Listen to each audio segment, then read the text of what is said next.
Now that is what I'd call a decent disfigurement. I mean, look at it, that's like a LaRue sort of disfigurement with a real skull-like death head. That's really cool. I think the ending of the movie is a little odd, but it's kind of cool. Phibes' beautiful assistant gets scarred by the acid, and Phibes escapes, entombing himself in his coffin with his bride, and embalming himself so he can be with her forever. Which would be fine, if it weren't for this ill-conceived sequel that was rushed out less than a year later.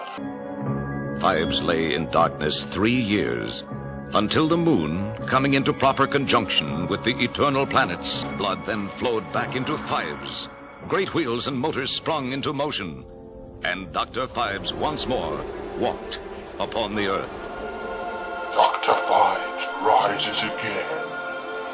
Apparently draining all his blood out and replacing it with embalming fluid just puts you to sleep for a year, and then you can wake up right as rain, ready to continue more terror. I don't know about this one, it just seems really forced. Like, the original was meant to be a standalone product, but when it became popular they rushed out this half-assed sequel without thinking it through properly. This one kind of expands on the Egyptians' theme by having Phibes on the trail of eternal life in some pyramid he found or built, or I don't know, just go with it. Even though he's been hibernating for a year, somehow, out of nowhere, he has yet another deadly hot female assassin sidekick. It's not even the same one from the first movie because she got scarred by acid. Where did she go and why isn't she in this one? That would be awesome if they were both disfigured and they both had to hide their faces. But no, we've got this chick from somewhere. I mean, what happened? Did Dr. Phibes put an advert in the paper before he went to sleep? Wanted, murderous sidekick, must be beautiful, be willing to work late, not afraid of the sight of blood. Ballroom dancing experience, beneficial but not essential.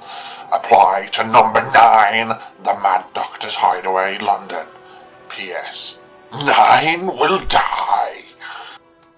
So anyway, they go to the temple of the sacred Monty Python foot, but another archaeologist / mystic is interested in the secrets of the temple, and so Phibes must dispatch these greedy criminals with even more outlandish methods of execution.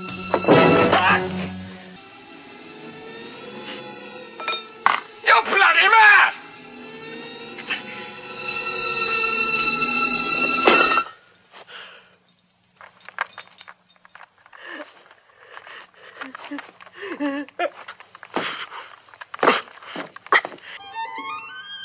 If music be the food of love, play on. And if you ever wanted to see a movie where Inspector Morse is pecked to death, then you definitely should check this out.